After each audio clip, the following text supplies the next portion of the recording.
So நவீன காலத்தில் இருக்கக்கூடிய ஒரு குழப்பமான ஒரு விஷயம்னா அந்த தாவோயிசம் என்று சொல்கிறாங்க. இது வந்து இந்தியாவிலும் இப்போ அதிகமாக பரவலாக ஆயிட்டு இருக்கு. குறிப்பாக இந்த தாய்ச்சி இது போன்ற விஷயங்களால், இந்த தாய்ச்சி என்ற அந்த எக்ஸசைஸ்லாம் பண்ணுவாங்க இல்லைங்களா, மூச்சு பயிற்சி இது போன்ற விஷயங்களால். ஸோ தாவோயிசம் வந்து குறிப்பாக சீனா, Malaysia, Korea, Japan, Vietnam, Singapore போன்ற தூரமான கிழக்கு நாடுகளில் தான் வந்து அதிகமாக காணப்படக்கூடிய ஒரு மதம். தற்போது அது வந்து இங்கேயுமே வந்து சினிமாக்கள், ஊடகங்களால் அது இங்கே ஃபேமஸ் ஆகிட்டுருக்கு. தற்போதைய மதிப்புப்படி சுமார் 100 மில்லியன் மக்கள் வந்து தாவோயிசத்தை வந்து ஏதோ ஒரு சில வடிவத்தில் கடைபிடிக்கக்கூடியவங்களாக இருக்கிறாங்க. அதில் வந்து 20லேருந்து 30 மில்லியன் பேர் வந்து சீன நிலப்பரப்பில் இருக்கக்கூடியவங்க. தாவோயிசம் வந்து சொல்லணும்னா ஒருபோதும் வந்து அது ஒருங்கிணைக்கப்பட்ட ஒரு மதமாக இருந்தது கிடையாது. நிறைய அறிஞர்கள் வந்து அதை 3 வகைகளாக பிரிக்கிறாங்க. தத்துவ தாவோயிசம், மதவாத தாவோயிசம், சீன நாட்டுப்புற மதம் என்று அவங்க பிரிக்கிறாங்க. ஸோ வந்து சைனாவோட பிரதான நிலப்பகுதி, அதாவது அது ஒரு கம்யூனிஸ்ட் நாடு இல்லைங்களா, மற்றும் பல வகையான மதங்களை தடை செய்யறதுனால இது மிகவும் குறிப்பிடத்தக்கது. தாவோயிசத்தோட தோற்றம் பார்த்தீங்கன்னா கிமு 3 அல்லது 4ஆம் நூற்றாண்டு கால அளவில் வந்த ஒரு விஷயம்தான் இது. பல மதங்களைப் போலவே தாவோயிசத்திலும் அதனோட சொந்த நூல்கள் இருக்குது அதுக்குன்னு. அதாவது அதில் முக்கியமான நூல்கள் தாவோ என்று குறிப்பிடப்படுது. மற்ற நூல்கள் வந்து சேர்க்கப்பட்டிருக்கு. இதை பேஸ் பண்ணி கூட சில விஷயங்கள் வந்து இப்போ பிரபலமாக இருக்கக்கூடிய புக் வந்து ஃப்ரிட்ஜ் ஆஃப் கேப்ராவுடைய தாவோ ஆஃப் ஃபிசிக்ஸ் ரொம்ப பிரபலமான ஒரு புக்கு. இதை பேஸ் பண்ணியும் அது இருக்கும். தாவோ என்றால் என்ன அப்படின்னு பார்த்தீங்கன்னா வழி அல்லது பாதை என்று பொருள் அதுக்கு. ஸோ இவ்வளோ பரந்த நம்பிக்கைகள் வந்து இந்த தாவோயிசத்தில் இருக்குது. அதை துல்லியமாக இதுதான் அதுன்னு சொல்லி வரையறுக்கிறது ரொம்ப கஷ்டங்க. பொதுவாக தாவோ வந்து பிரபஞ்சத்துடைய ஓட்டம் அல்லது இயற்கை ஒழுங்கின் பின்னாடி உள்ள ஒரு சக்தியை கையாள்கிறது. இது எல்லாவற்றையும் சமநிலையாகவும் ஒழுங்காகவும் வைத்திருக்கக்கூடிய தாவோ வந்து இருப்பு மற்றும் இல்லாதது ஆகியவற்றுடைய ஆதாரமாக கருதப்படுது. சில கிழக்கு மதங்கள் வந்து இதை வந்து பிரபஞ்சத்தின் யிங் யாங் என்று சொல்றாங்க. இது வந்து தன்னை வந்து நல்லது மற்றும் தீமை ஆகியவற்றின் சம சக்திகளாகவும் வெளிப்படுத்த முடியும். இதனுடைய ஆதரவாளர்கள் பார்த்தீங்கன்னா பல தெய்வத்தை, அதாவது பல கடவுள்களை நம்பிக்கை கொள்றாங்க. மற்றவர்கள் முன்னோர்களை வழிபடுறாங்க. தாவோயிஸ்ட் பார்த்தீங்கன்னா மெயினாக தங்களுடைய நாட்காட்டியில் பெரும்பாலும் விடுமுறை நாட்களில் தெய்வங்களுக்கு அல்லது இறந்த மூதாதையர்களுடைய ஆவிகளுக்கு பலியாக என்ன செய்வாங்க, உணவு வைக்கப்படும் போது அதை வழிபடுவாங்க.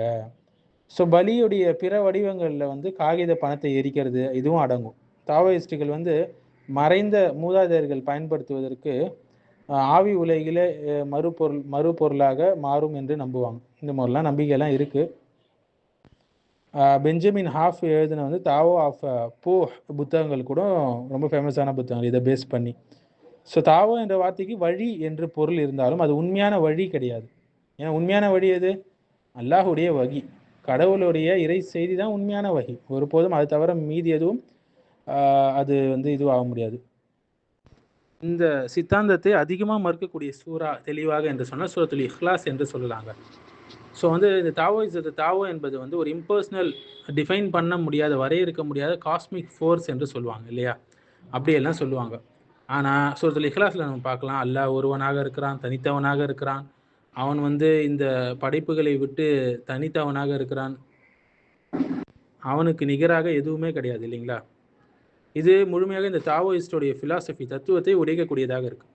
ஏன்னா எல்லாமே தாவோ தான் எல்லாமேன்னு சொல்லுவாங்க. யிங் யாங் என்று ஒரு டூயலிசம் சொல்லுவாங்க. மேலும் நான் பர்சனல் காட் என்று சொல்லுவாங்க. இது எல்லாமே என்ன செய்யுது, சூரத்துல் இஹ்லாஸ் வந்து தகர்க்கக்கூடியதாக இருக்கு. இந்த தாவோயிசத்தில் என்ன சொல்லுவாங்க, ஊ வீன்னு சொல்லுவாங்க, நேச்சுரல் ஃப்ளோ அப்படின்னு சொல்லுவாங்க. ஸோ அந்த தாவோயிசத்தில் என்ன சொல்லுவாங்க, தாவோ என்பது தான் மெயின் கான்செப்ட். தாவோ என்பது நம்ம ஏற்கனவே பார்த்தோம் இல்லைங்களா. இதுக்கு வந்து வடிவம்லாம் கிடையாது, இதை அனுபவிக்கலாம் முடியாது, இது ஒரு தனி நபர்லாம் கிடையாது, பிரபஞ்சத்தோடு கலந்து இருக்கக்கூடிய ஒரு ஆற்றல் என்றெல்லாம் சொல்லுவாங்க. ஆனால் சூரா இஹ்லாஸ் என்ன செய்யுது, இறைவன் என்பவன் யார், அவன் ஒருவன் தனித்தவன், அவன் நிகராக எதுவுமே இல்லை, உருவாக்கப்படாதவன், எல்லாத்தையும் அழகாக விளக்குது. இது தாவோயிசத்துடைய அடிப்படை கருத்தையை முற்றாக என்ன செய்யுது, முறிக்கக்கூடியதாக இருக்கு. மேலும் வந்து பிரபஞ்சம் தானாக இயங்குறதுலாம் கிடையாது, அல்லாஹ் தான் அதை என்ன செய்யறான், வழிநடத்தக்கூடியவனாக இருக்கான். சூரத்துல் ஃபுர்கானுடைய 2வது ஆயத்தை நீங்கள் பார்க்கலாம். அடுத்து சூரத்துல் ஹதீதுடைய 4வது ஆயத்தை நீங்கள் படித்து பாருங்கள். அல்லாஹ் அர்ஷின் மீது உயர்ந்து விட்டான் இல்லையா, அவன் பிரபஞ்சமாகலாம் மாறிடலை. ஆனால் தாவோயிசம் வந்து பிரபஞ்சமாக மாறிடுச்சு, கலந்துடுச்சு என்றெல்லாம் சொல்லுவாங்க. அடுத்தது அல்லாஹ்வை வந்து படைப்புகளால் காண முடியாது. ஆனால் தாவோயிசம் என்ன சொல்லுது? தாவோ எல்லாத்துலேயும் இருக்கு என்பதாக சொல்லுது. சூரத்துல் அன்ஆமுடைய 103வது ஆயத்து இதுக்கு ஒரு மறுப்பாக இருக்கும். மேலும் தாவோயிசம் வந்து பிரபஞ்சம் தானாக ஓடுகிறது, தானாக தன்னுடைய சமநிலையை காத்துக்கொள்கிறது என்று சொல்றாங்க. ஆனால் சூரத்துல் 13வது அத்தியாயம் 16வது வசனம் பாருங்க. குர்ஆன் என்ன சொல்லுது? எதுவும் தானாக இயங்குறது கிடையாது. அல்லாஹ் தான் எல்லாவற்றையும் இயக்குகிறான். இன்றைய மக்கள் என்ன சொல்றாங்க? யூனிவர்ஸ் வந்து பிரபஞ்சம் உன்னை என்ன செய்யும்? உனக்கு வந்து நிவாரணம் தரும். காஸ்மிக் பேலன்ஸ் என்று சொல்லுவாங்க. Energy with flow will flow என்றெல்லாம் சொல்லுவாங்க. இது எல்லாமே தாவோயிசத்துடைய நவீன வேர்ஷன் என்று சொல்லலாம். தாவோயிசம்ல என்ன சொல்லுவாங்க? தனித்து பேசக்கூடிய, கேட்கக்கூடிய கடவுள் இல்லை என்று சொல்லுவாங்க. தாவோ என்பது ஒரு ஆற்றல் மட்டும்தான் என்று சொல்லுவாங்க. ஆனால் இஸ்லாம் இதை முழுவதுமாக மறுக்குது. அல்லாஹ் வந்து என்றென்றும் உயிரோடு இருப்பவன், கேட்கக்கூடியவன், பார்க்கக்கூடியவன், கருணை உடையவன். அல்லாஹ் என்பது ஒரு ஃபோர்ஸ்லாம் கிடையாது இவங்க சொல்கிற மாரி. இவங்க என்ன சொல்லுவாங்க? The universe is listening. இந்த பிரபஞ்சம் நீ சொல்வதை கேட்கிறது அப்படின்லாம் சொல்லுவாங்க. எனர்ஜி வந்து என்ன செய்யும்? உனக்கு கூலி கொடுக்கும் என்றெல்லாம் சொல்லுவாங்க. இதெல்லாம் தாவோயிசத்துடைய புதிய வடிவம். இதை முற்றிலுமாக என்ன செய்யுது? அல் குர்ஆன் மறுக்கக்கூடியதாக இருக்குது. இங் யாங் என்று 2 நிரந்தர சக்திகளை சொல்லுவாங்க இல்லையா? அல்லாஹ் மட்டும்தாங்க நிரந்தரம். அல்லாஹ்வை தவிர வேறு எதுவுமே நிரந்தரம் கிடையாது. ஒளி, இருள் இரண்டும் உருவாக்கப்பட்டவை என்று என்ன சொல்லுது? அல் குர்ஆன் சொல்லுது. 6வது அத்தியாயம் 1வது வசனம். லைட்டு, டார்க் ரெண்டுமே பேலன்ஸ் பண்ணணும்னு சொல்லுது. இஸ்லாம் என்ன சொல்லுது? பொய் அழிந்து விடும், சத்தியம் தான் எப்போவுமே நிலைத்து நிற்கும். அடுத்து வி என்று சொல்லுவாங்க. எதையுமே நீங்கள் செய்யாதீங்க, ஓட்டத்தோடு அப்படியே போங்க, கோ வித் த ஃப்ளோ சொல்லுவாங்க. நீங்கள் செல்லுங்கன்னு சொல்லுவாங்க. ஆனால் இஸ்லாம் என்ன சொல்லுது? நன்மையின் பால் அழைக்க வேண்டும், தீமையை தடுப்பது கடமை, நியாயத்திற்கு துணை நிற்கணும், முயற்சி செஞ்சு தவக்கல் வைக்கணும், இதுதான் சுன்னா என்று சொல்லுது. ஆனால் வி என்ன சொல்லுது? இந்த தாவோயிசத்தில் கோ வித் த ஃப்ளோ என்ற தத்துவத்தை சொல்லுது. நீங்கள் எதுவும் செய்யாதீங்க, அப்படியே ஓட்டத்தோடு போங்க, கோ வித் த ஃப்ளோ என்று சொல்லுது. அடுத்து உள்ளத்தை காலி செஞ்சால் தான் என்ன ஆகுமா? ஞானம் என்பது கிடைக்குமா? ஆனால் இஸ்லாம் என்ன சொல்லுது? தக்குவா, அறிவு, திக்ர் செய்வது, அமல், இதிலிருந்து தான் என்ன கிடைக்கும்? ஒருத்தருக்கு ஞானம் என்பது கிடைக்கும். இவங்க சொல்லக்கூடிய எம்டி மைண்ட் மெடிடேஷன் என்பது வந்து இஸ்லாமிய வழியே கிடையாது இந்த தாவோயிசத்தில். இதில் வந்து நீதி முறைகள்லாம் கிடையாதுங்க. எது இயல்போ அதுதான் சரி என்று சொல்லுவாங்க. ஆனால் இஸ்லாம் என்ன சொல்லுது? தெளிவாக ஹலால் ஆறாமல் தெளிவாக வகுத்து வச்சிருக்கு.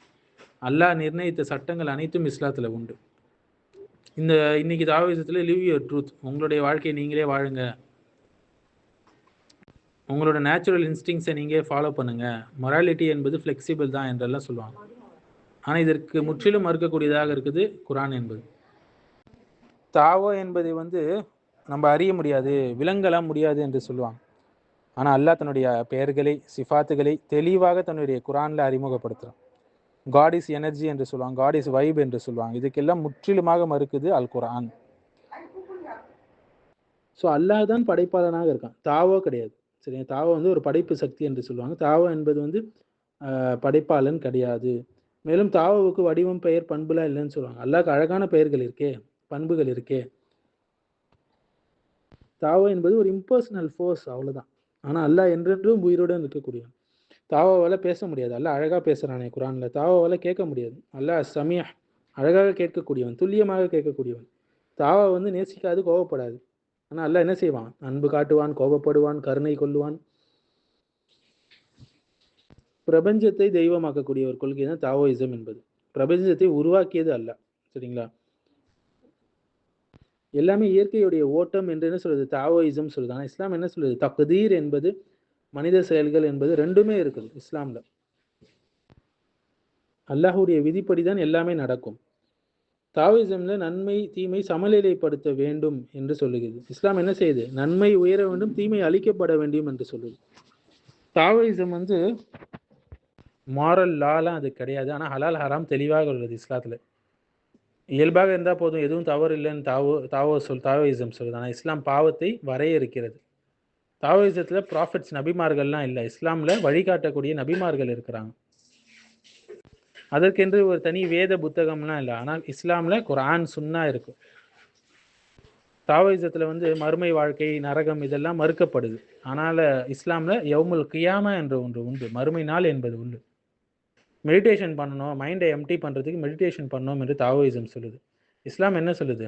உள்ளம் வந்து நிரப்பப்பட வேண்டும், எம்டி ஆக்கப்படுறதில்லை, உள்ளம் நிரப்பப்பட வேண்டும். அலா பிதிக்ரில்லாஹி தத்மைனுல் குலூப், அல்லாஹ்வுடைய திக்ரை கொண்டு தான் என்ன செய்யுது? உள்ளங்கள் நிரம்பப்படுது என்று அல்லாஹ் சொல்கிறான். உள்ளங்கள் அமைதியை அடைகிறது. நீ பிரபஞ்சத்தோடு ஒன்றாக வேண்டும் என்று தாவோயிசம் சொல்லுது. ஆனால் இஸ்லாம் என்ன சொல்லுது? மனிதன் அல்லாஹ்வுடைய அடிமை, கலக்கலாம் முடியாது பிரபஞ்சத்தோடெல்லாம். அல்டிமேட் ரியாலிட்டி என்பது அது வந்து அறிந்து கொள்ள முடியாது என்று தாவோயிசம் சொல்லுது. ஆனால் அல்லாஹ் தன்னை அறிந்து கொள்ள சொல்கிறான் தௌஹீதின் மூலம். பல நவீன கால குழப்பங்களுக்கு அது ஒரு மறுப்பாக இருக்குங்க, இல்லைங்களா? வடிவமில்லாத சக்தி தான் உலகத்தை நடத்துதுன்னு தாவோயிசம் சொல்லுது. அல்லாஹ் ஒரே இறைவன், அவன்தான் இந்த உலகத்தை வழிநடத்தக்கூடியவனாக இருக்கிறான். உலகை நடத்துவது ஒரு சக்திலாம் கிடையாது. ஒரு உயிர் உள்ள, கேட்கக்கூடிய, பார்க்கக்கூடிய, ஞானம் மிக்க இறைவனாகிய அல்லாஹ் தான் அதை வழிநடத்துகிறான். உலகம் 2 யிங் யாங் பலங்களால் ஓடுதுன்னுலாம் சொல்கிறாங்க. உலகம் 2 சம பலங்கள் மூலமெல்லாம் ஓடல, மாறாக அல்லாஹ் தான் அதை கட்டுப்பாட்டில் வைத்திருக்கிறான். சூரத்துல் இஹ்லாஸ் இதை தெளிவுபடுத்துகிறது. உலகம் இயல்பாக ஏற்பட்டதுன்னா சொல்கிறாங்க. இயல்பாக ஏற்பட்டதெல்லாம் இல்லை, அல்லாஹ் தான் என்ன செஞ்சான்? ஒரு நோக்கத்தோடு அதை படைத்தான். உலகம் தானாக பிறந்ததெல்லாம் கிடையாது. தாவோயிசம் சொல்கிற மாரி இறைவன் போன்ற ஒரு அவனை போன்று எதுவுமே கிடையாது, அவனுக்கு நிகராக எதுவுமே கிடையாது. ஆனால் தாவோயிசம் என்ன சொல்லுது? ஒரு ஓட்டம் தான் அது அப்படின்னு சொல்லுது. அதாவது அல்லாஹ்வை போன்ற ஆற்றலுடையவன் யாருமே இந்த உலகத்தில் கிடையாது. ஆனால் இது எல்லாம் ஒரு ஃப்ளோ என்று தாவோயிசம் சொல்லுது, இல்லைங்களா? ஸோ இப்போ இருக்கக்கூடிய டாய்ச்சி எக்ஸசைசஸ்லாம் இதை தான் ப்ரொமோட் பண்ணுது, இந்த கொள்கையெல்லாம்.